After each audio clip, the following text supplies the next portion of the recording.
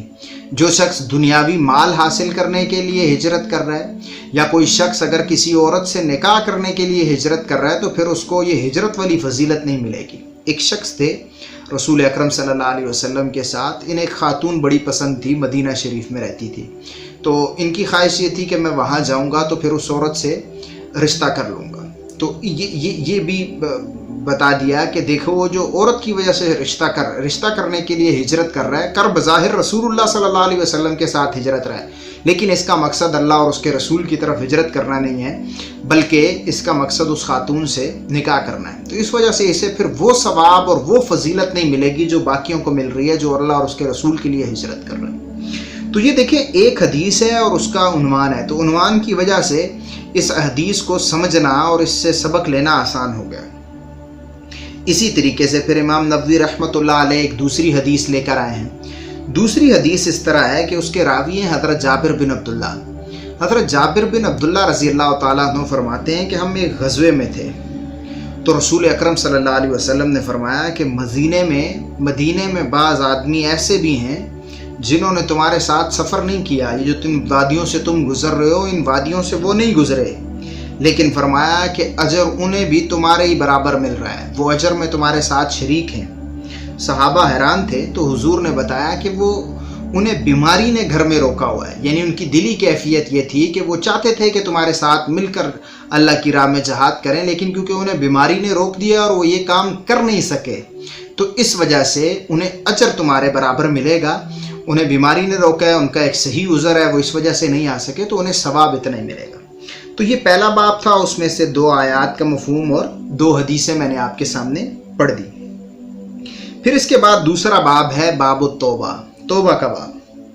اس میں امام نووی نے ڈائریکٹ ایک سمجھے فقیہانہ انداز کی ایک بات لکھ دی ہے. انہوں نے لکھا ہے کہ توبہ کی 3 شرائط ہیں. اب حالانکہ یہ حدیث میں نہیں تھی براہ راست، انہوں نے اپنے پاس سے لکھ دی اور بتا دیا کہ یہ ہیں تاکہ آسانی ہو جائے.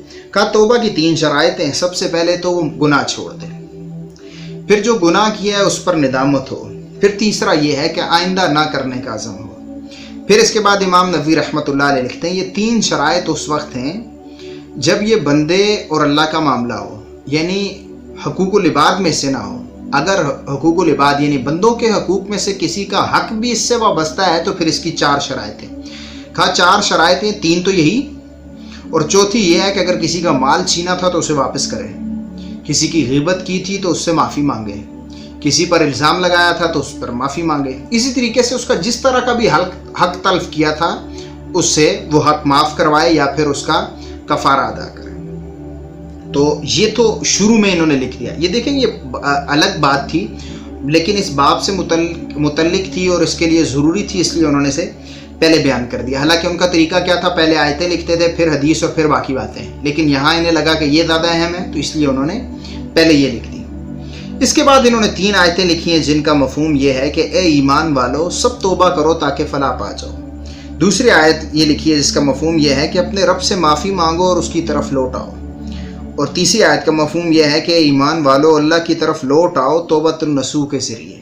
پھر اس کے بعد حدیثیں لکھی ہیں جن میں سے ایک حدیث یہ ہے کہ حضور نبی رحمت صلی اللہ علیہ وسلم نے فرمایا اللہ کی قسم میں دن میں 70 سے زائد مرتبہ اللہ تعالیٰ سے معافی مانگتا ہوں اور اس کی بارگاہ میں توبہ کرتا ہوں.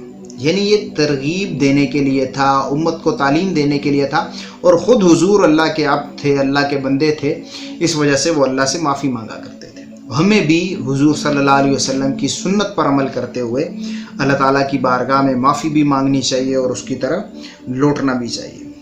اس کے بعد ایک باب ہے آگے، باب فی المحافظت علی الاعمال، یعنی جو اعمال ہیں ان کی حفاظت کی جائے. یعنی جو نیک عمل شروع کر دیا پھر اسے چھوڑا نہ جائے، یعنی اس پر اسے کیا کہیں گے دوام اختیار کیا جائے، ہمیشگی اختیار کی جائے. اس کے نیچے امام نووی رحمۃ اللہ علیہ ایک حدیث لے کر آئے ہیں کہ حضرت عبداللہ بن عمر بن عاص کو رسول اکرم صلی اللہ علیہ وسلم نے فرمایا کہ اس شخص کی طرح نہ ہو جانا جو پہلے قیام اللیل کرتا تھا اور پھر اس نے قیام اللیل کو ترک کر دیا. اور پھر ایک دوسری روایت انہوں نے ذکر کیا ہے، غالباً یہ حضرت عائشہ رضی اللہ تعالیٰ عنہ سے مروی ہے۔